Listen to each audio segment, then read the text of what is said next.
Hello students and my dear friends, I am Dr. Shalini Shukla and today is 16th of December 2020, Wednesday.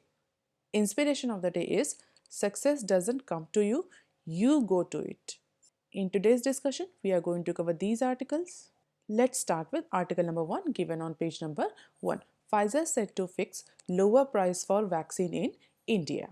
जैसा कि हमने पहले की news में discuss भी किया था कि फाइज़र की वैक्सीन बहुत कॉस्टली थी, इसकी जो पर डोज कॉस्ट आ रही थी वो अप्रॉक्सीमेटली $35 आ रही थी, जिसकी वजह से इंडिया में जो मास इम्यूनाइजेशन का प्रोग्राम चल रहा था उसकी रेस में फाइज़र की वैक्सीन को या फाइज़र वैक्सीन कैंडिडेट को गवर्नमेंट ने कंसीडर ना करने का डिसीजन लिया था. Why? Because other cheap vaccine candidates were available, and because of this move of Indian government, global pharma major Pfizer may price its vaccine lower in India in comparison to other countries like UK and USA.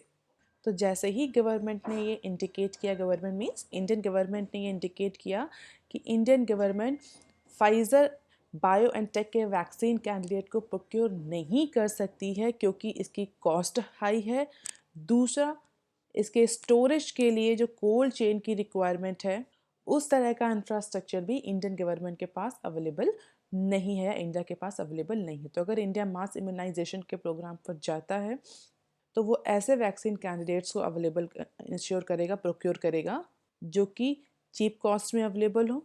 दूसरा, जिनका transportation करने में बहुत ज़्यादा high class या sophisticated infrastructure की requirement नहीं हो. जैसा कि अगर हम फाइज़र की वैक्सीन कैंडिडेट की बात करें तो फाइज़र को स्टोर करने के लिए एक्सट्रीम कोल्ड चेन की रिक्वायरमेंट है. अप्रॉक्सीमेटली -70 डिग्री सेल्सियस का टेम्परेचर होना चाहिए, otherwise vaccine will be denatured.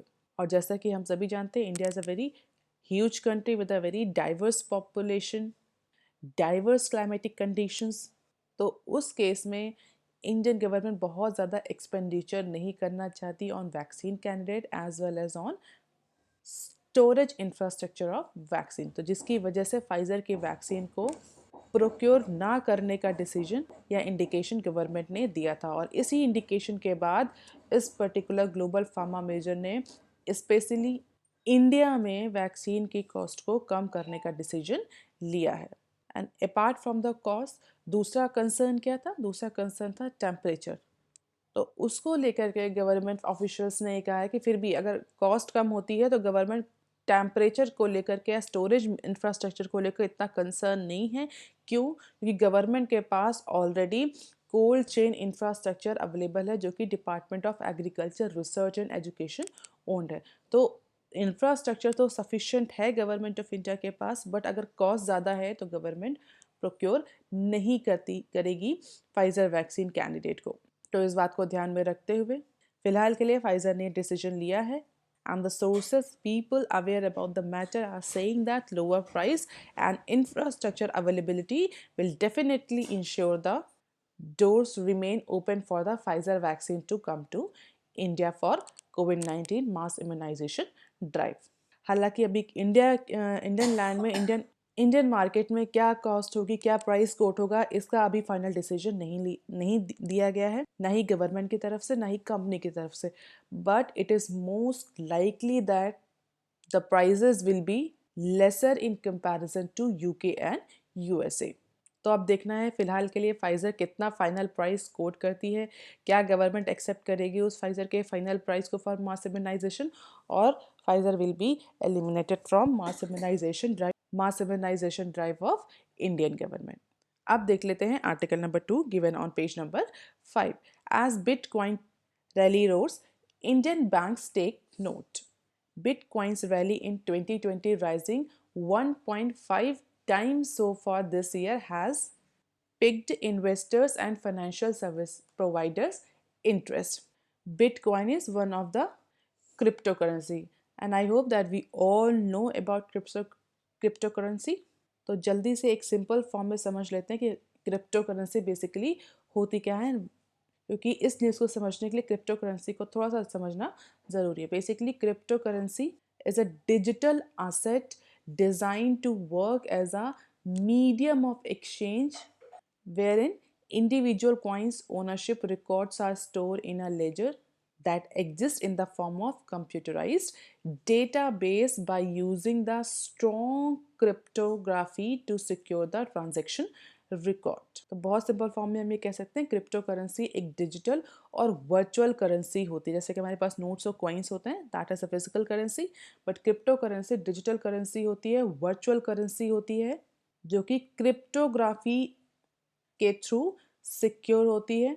And this cryptography makes it nearly impossible to counterfeit और डबल स्पेंड द करेंसी। अब चूंकि डिजिटल करेंसी है, वर्चुअल करेंसी है, तो जाहिर सी बात है कोई ऐसी लीगल अथॉरिटी नहीं है जो कि इस पर्टिकुलर करेंसी की वैल्यू को, इसके फ्लो को मैनेज कर पाए। तो क्रिप्टोग्राफी के थ्रू ये करेंसी सिक्योर होती है और इसी के थ्रू इसके मल्टीपल लेजर्स बनते जाते हैं जो कि ट्रांजैक्शन के टाइम क्रिएट होते हैं, और यही लेजर ये इंश्योर करते हैं कि ये करेंसी काउंटरफीट भी ना हो पाए और इसके डबल स्पेंडिंग भी ना पाए। वंस द इन्वेस्टर और द इंडिविजुअल हैज एक्सपेंड और स्पेंड दिस करेंसी, दोबारा ही सेम करेंसी को यूज़ ना किया जा सके, क्योंकि कोई कॉइन्स कोई फिजिकल तो असेट होता नहीं है, वर्चुअल होता है। तो अगर एक इंडिविजुअल ने एक बार क्रिप्टो करेंसी अपनी यूज़ कर ली है जस्ट लाइक अदर करेंसी, तो ऐसा ना हो कि दोबारा उसको फिर से यूज़ करे, क्योंकि उसके पास अथॉरिटी है उसको यूज़ करने की। तो एक बार अगर कोई क्रिप्टो करेंसी एक्सपेंडिचर में आ गई या स्पेंड हो गया उसको, तो उसका लेजर बन जाता है कि this particular currency has been use for buying this product और दिस सर्विसेज दिस टाइम। तो उसके मल्टीपल लेजर्स क्रिएट होते चले जाते हैं और ये मल्टीपल लेजर्स इंश्योर करते हैं कि करेंसी सिक्योर रहे, काउंटरफीट ना हो, डबल स्पेंडिंग इसकी ना हो सके। Although student, keep this in your mind that cryptocurrency are not legal tender in India, and while the exchange are legal, the government has made it very difficult for them to operate. तो cryptocurrency India में legal नहीं है and bitcoin is one of the crypto currency. Bitcoin केवल एक crypto currency, इस तरह की बहुत सारी क्रिप्टो करेंसीज हैं जो कि वर्ल्ड में यूज होती हैं, just like Ripple, Stellar, Litecoin, alt coins, tokens, Ethereum, Ripple, Libra, Monero, EOS, Tether. So इस तरह की बहुत सारी करेंसीज होती हैं। आप मुझे कमेंट सेक्शन में लिखकर बताएंगे रिसेंटली फेसबुक ने एक क्रिप्टो करेंसी लॉन्च करी थी, उस क्रिप्टो करेंसी का क्या नाम है। हालांकि अगर हम क्रिप्टो करेंसी की बात करें तो बहुत सारे कंट्रीज ऐसे भी हैं जहां पर क्रिप्टो करेंसी को रेगुलेट किया गया है, लीगल टेंडर कंसीडर किया जाता है। फिलहाल के लिए इंडिया में crypto currency is not legal tender. अब देख लेते हैं आज की न्यूज़ में क्या है। तो आज की न्यूज़ में बिटकॉइन जो क्रिप्टो करेंसी है उसके वैल्यू के बारे में, वैल्यू इंक्रीज़ के बारे में, वैल्यू एप्रिसिएशन के बारे में डिस्कस किया गया है। इस पर्टिकुलर फाइनेंशियल ईयर में क्रिप्टो करेंसी बिटकॉइन ने अप्रॉक्सीमेटली 1.5 टाइम्स अपनी वैल्यू में एप्रिसिएशन रिकॉर्ड किया है। स्टूडेंट, क्योंकि क्रिप्टो करेंसी जो होती है अनरेगुलेटेड होती है, कोई बहुत ज़्यादा लीगल अथॉरिटी नहीं होती जो क्रिप्टो करेंसीज को रेगुलेट करे, इसीलिए जितनी भी क्रिप्टो करेंसीज होती हैं उनके जो वैल्यूज़ होती है बहुत ज़्यादा फ्लैक्चुएट करती है। That is why investing in crypto currency is a very risky venture, क्योंकि पूरी इसकी वैल्यू सप्लाई एंड डिमांड पर डिपेंड करती है। It's purely the game of supply and demand because there is no central authority, no legal authority, no government intervention involved into this process in order to regulate the value of cryptocurrency. And because of this increase or the rally in Bitcoin's value, the Indian banks are now taking the note of cryptocurrency near its all-time high, that is $20,000. And this increase or appreciation in Bitcoin's value are now options like providing finance to cryptocurrency exchanges, loans against bitcoins, and so on. So banks are now considering this increased bitcoin's value as an opportunity, and banks are now preparing themselves to cash on this opportunity.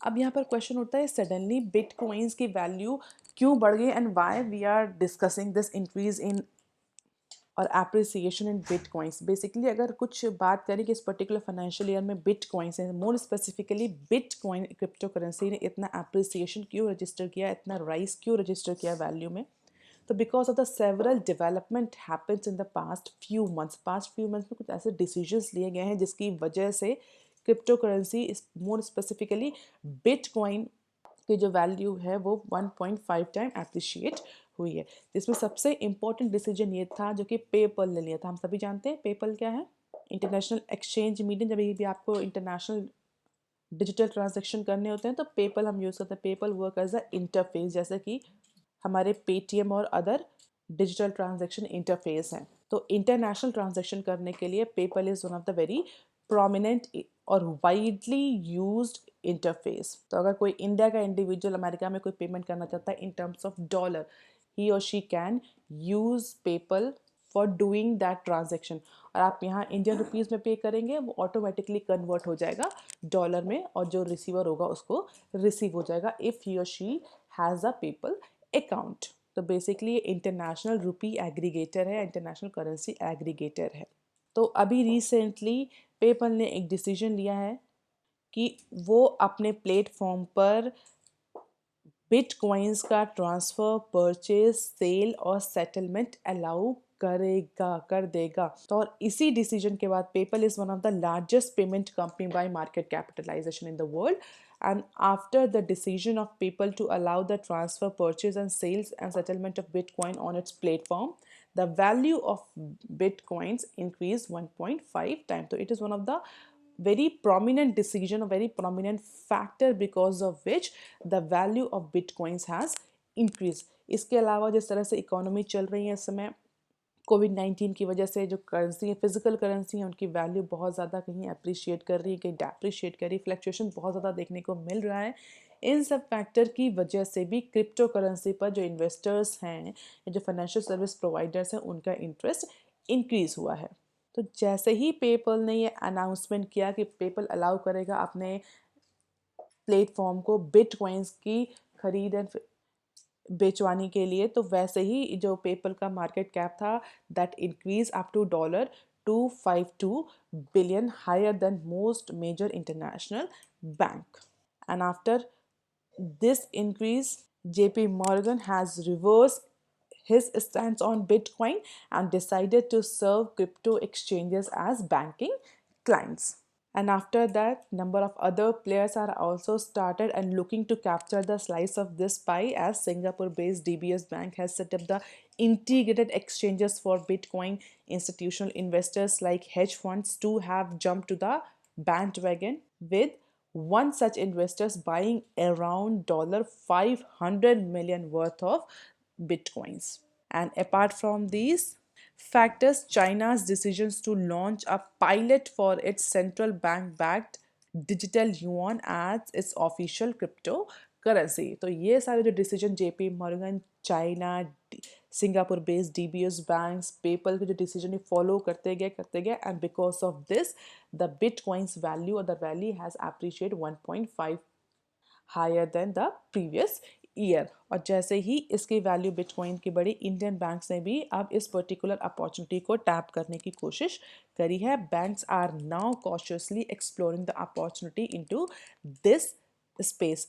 जैसा कि China already enter कर चुका है, अब Indian banks भी इस particular space में inter करने के लिए तैयारी कर रहे हैं। And there is a discussion going on regulation or the comprehensive regulation for India's first Bitcoin index. Although जो कि इसमें बहुत ज़्यादा रिस्क इन्वॉल्व है, बिजनेस भी बहुत ज़्यादा है, प्रॉफिट भी बहुत ज़्यादा है, बट इस क्रिप्टो करेंसी में रिस्क भी बहुत ज़्यादा इन्वॉल्व है।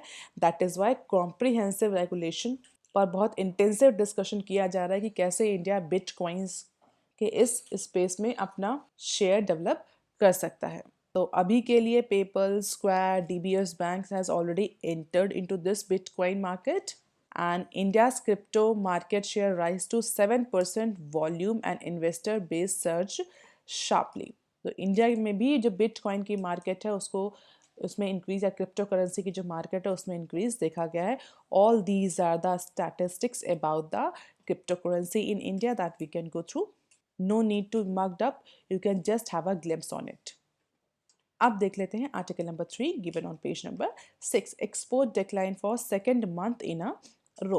The September revival in export proved a blip, with a outbound shipment contracting for a second month in a row in November. Export fell sharper at 8.7% in November, then 5.1% in October, as a major overseas market continue to witness muted demand due to Covid induce lockdown. तो इस particular नवंबर month में फिर India में जो export है India का वो decline हुआ है। हालांकि अक्टूबर में थोड़ा सा डिक्लाइन में इम्प्रूवमेंट देखा गया था। अक्टूबर मंथ का जो डिक्लाइन था इंडिया में एक्सपोर्ट का वो 5.1% था। तो ऐसा जो एक्सपोर्ट्स है वो एंटिसिपेट कर रहे थे, फोरकास्ट कर रहे थे कि इंडिया में अब एक्सपोर्ट डिक्लाइन कम हो रहा है, तो it means Indian economy recovery की पोजीशन पर जा रही है, हम वापस से अपने इंटरनेशनल बिजनेस के पैटर्न पर लौट रहे हैं।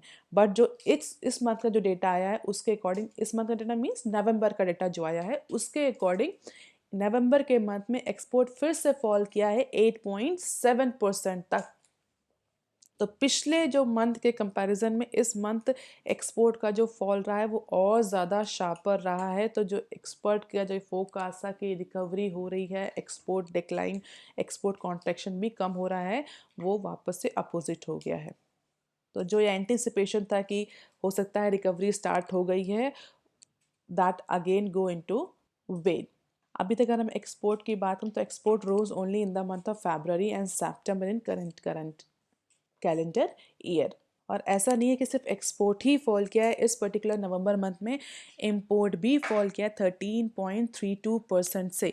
तो नवंबर के मंथ में अप्रॉक्सीमेटली $33.39 बिलियन का इंपोर्ट रहा है, जो कि पिछले महीने के कंपैरिजन में 13% कम है। And this led to the trade deficit of approximately $9.87 which was at 10-month high.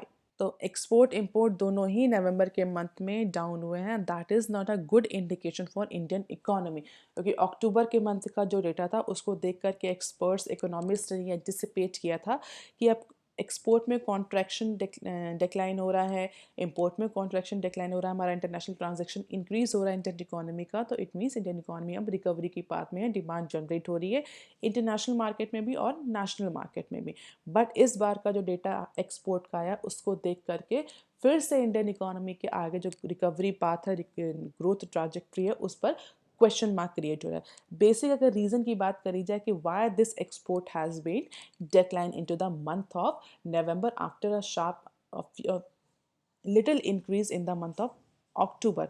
तो बेसिक रीज़न इसका ये है कि जो सेकेंड वेव कोविड-19 की आई है उसकी वजह से बहुत सारे इंटरनेशनल मार्केट जो इंडिया की मार्केट हैं, यूरोप जैसी मार्केट, वहाँ पर डिमांड सबड्यूड रही है इंडियन प्रोडक्ट्स की। क्यों? क्योंकि कोविड की सेकेंड वेव आई है, वहाँ पर भी लोकलाइज लॉकडाउन शुरू हो चुके हैं। कई सारे सिटीज़ ने, कई सारे कंट्रीज़ ने अपने एरिया वाइज लोकलाइज लॉकडाउन फिर से स्टार्ट कर दिए हैं, जिसकी वजह से डिमांड सबड्यूड रही है। उन इंटरनेशनल मार्केट में डिमांड नहीं हुई और इंडियन एक्सपोर्ट फॉल किया। और जैसा कि हम ये देख सकते हैं, दिस इज़ द ट्राजेक्ट्री और the amount of export in terms of dollar billion. So this dark line indicate the export and the light gray indicates the import. Although both export and imports are moving in the same direction, but हाँ अब धीमे धीमे हमें trade deficit जो है वो increase होता हुआ दिख रहा है, जो कि एक मंथ में पॉजिटिव हो गया था। अगर आपको याद हो, हमने डिस्कस भी किया था इस न्यूज़ को।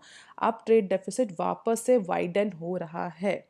इट मीन्स हम ये कह सकते हैं जितने एक्सटेंड से एक्सपोर्ट फॉल किया, यहाँ देखेंगे अगर डार्क ग्रे लाइन को, जितने एक्सटेंड से एक्सपोर्ट फॉल किया है उतने एक्सटेंड से इंपोर्ट का फॉल नहीं है।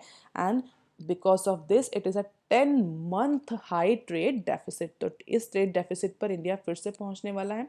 पिछले कुछ मंथ्स में हमारा ट्रेड डेफिसिट जो था वो पॉजिटिव हो गया था, बट इस बार वापस से इंडिया अपने सेम बैलेंस ऑफ पेमेंट की स्टेज पर पहुंच रहा है। Although export decline is not a good indication for Indian economy. अब देख लेते हैं article number 4 given on page number 6। Budget will focus on infra to revive economic growth, finance minister. तो हमारे जो फाइनेंस मिनिस्टर हैं उन्होंने कहा है कि इस बार का जो यूनियन बजट होगा जो फरवरी में आने वाला है उसका बहुत ज़्यादा focus sustainable high public expenditure on infrastructure होगा। इस बार गवर्नमेंट पब्लिक इंफ्रास्ट्रक्चर या सस्टेनेबल इंफ्रास्ट्रक्चर पर ज़्यादा फोकस करेगी। इट मीन्स जो इंफ्रास्ट्रक्चर सेक्टर्स हैं उनमें एलोकेशन ज़्यादा देखने को मिलेगा। अब रीज़न ये होता है कि क्यों, why government is so much focusing on infrastructure and why government is again and again repeating that they are going to focus more on infrastructure. तो इसके बहुत सारे फैक्टर्स हो सकते हैं, सारे तो हम डिस्कस नहीं करेंगे. One of the very important factor, sustainable infrastructure किसी भी इकोनॉमी के डेवलपमेंट के लिए बहुत ज़्यादा इम्पॉर्टेंट है. और जब भी इंफ्रास्ट्रक्चर पर इन्वेस्ट होता है तो that has a multiplier effect on Indian economy और any economy, not only Indian economy but on any economy, क्योंकि इंफ्रास्ट्रक्चर लॉन्ग टर्म इन्वेस्टमेंट होता है. दूसरा, जब भी इंफ्रास्ट्रक्चर इन्वेस्टमेंट होता है it creates the job create होती है, पब्लिक के हाथ में इनकम आती है, डिमांड जनरेट होती है, इकोनॉमी रिवाइव होती है. और इस समय इंडियन इकोनॉमी में डिमांड बहुत कम है, या हम कह सकते हैं सबड्यूड डिमांड है. तो डिमांड को रिवाइव करने के लिए कैपिटल एक्सपेंडिचर, इंफ्रास्ट्रक्चर एक्सपेंडिचर बहुत ज़्यादा ज़रूरी है. तो एक तो इंफ्रास्ट्रक्चर डेवलपमेंट होगा ही होगा. दूसरा, इंफ्रास्ट्रक्चर में स्पेंड करने से क्या होगा, पब्लिक के हाथ में मनी आएगा तो डिमांड में कन्वर्ट होगा. तो because of this multiplier effects of infrastructure in spending, the finance minister said that this time the budget of financial year 21-22 have more allocation on sustainable infrastructure, because this is the only factor that can revive the economy in sustainable manner. और जैसा कि हमने पहले भी discuss किया था कि इस बार गवर्नमेंट भी कंटिन्यूसली ये कह रही है कि इस बार जो स्टेट्स हैं, चाहे सेंट्रल गवर्नमेंट हो चाहे स्टेट गवर्नमेंट हो, दे शुड नॉट बी, और पब्लिक को भी they should not be worried about the physical deficit, क्योंकि इस पर्टिकुलर कोरोना के पीरियड में physical deficit is not very important concern.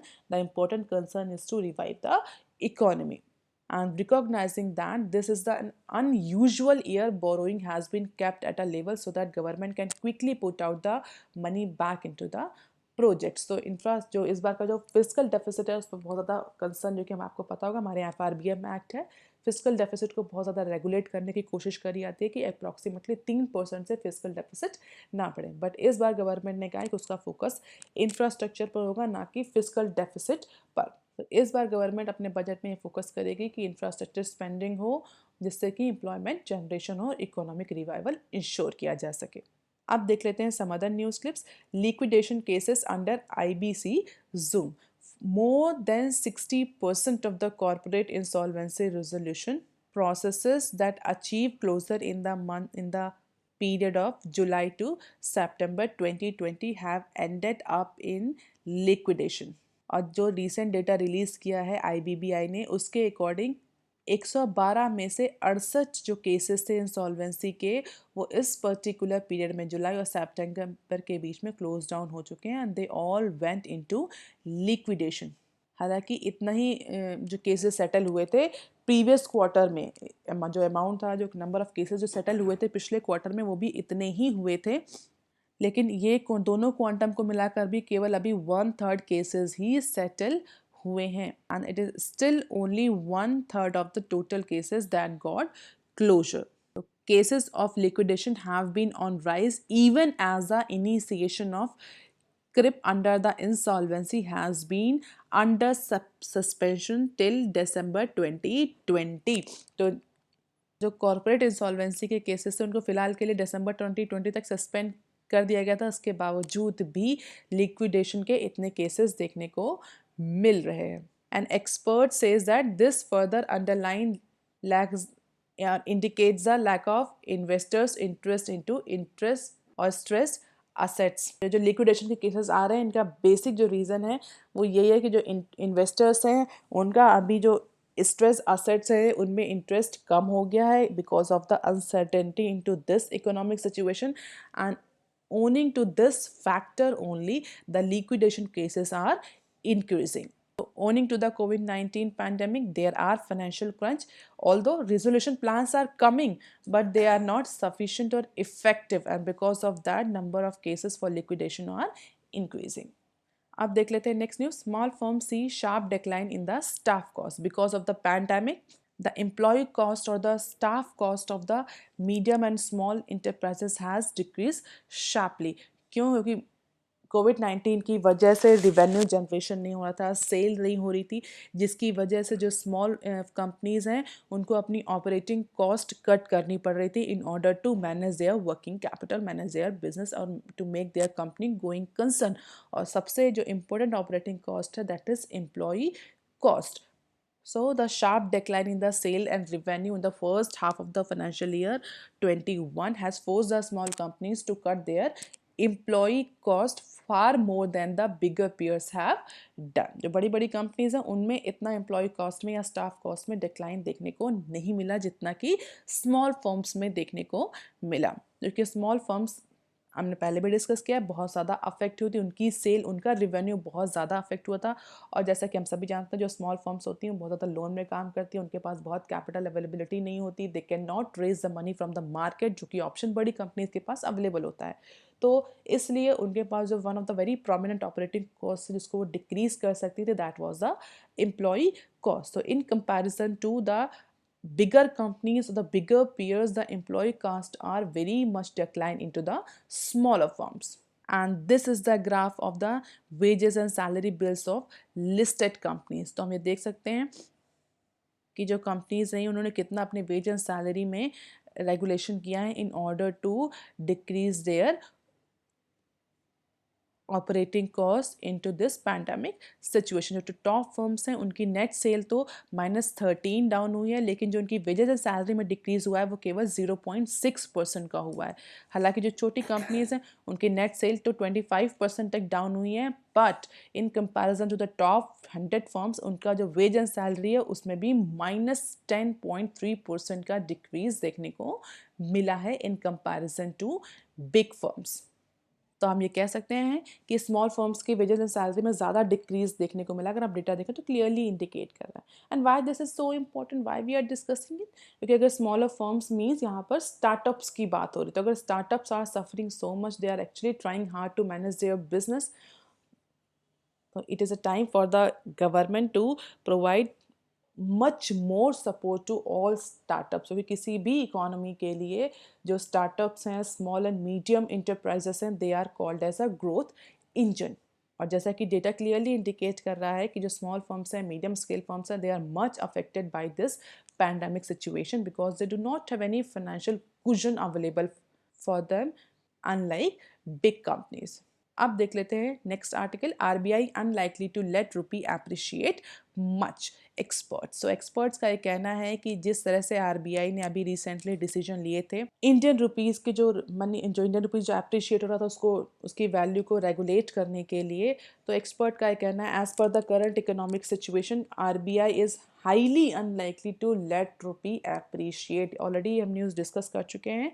तो एक्सपर्ट का भी ये कहना है कि आरबीआई कंटिन्यूअसली डॉलर आगे आने वाले टाइम में भी डॉलर बाई करेगा, डॉलर खरीदता रहेगा, क्योंकि आरबीआई फिलहाल के लिए नहीं चाहता कि इंडिया में जो इंडियन रुपीज़ की करेंसी इंटरनेशनल मार्केट में वो अप्रिशिएट करे, because this appreciation in Indian rupee will further hamper the export. और जैसा कि हमने पहले डिस्कस किया, इस नवंबर के मंथ में भी इंडिया का एक्सपोर्ट डाउन हुआ है, और अगर इसी तरह से इंडियन रुपी अप्रिशिएट करता रहेगा in comparison to dollar, then the export will again hamper. So experts का ये कहना है कि अभी भी आगे आने वाले टाइम में और अभी भी आरबीआई इंडियन रुपीज़ की वैल्यू को अप्रिशिएट नहीं होने देगा। It means RBI is again going two by the dollar in order to decrease the supply of dollar or increase the supply of Indian currency।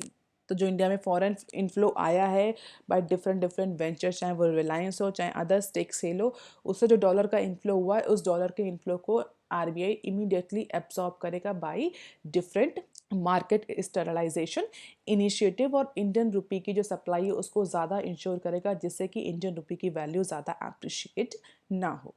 That's all for today, student. If you want lecture PDF, you can join my Telegram channel. Link for the same has been given in the description box. And if you have any query or suggestion, write on comment section below. Please like, share and subscribe. Thank you.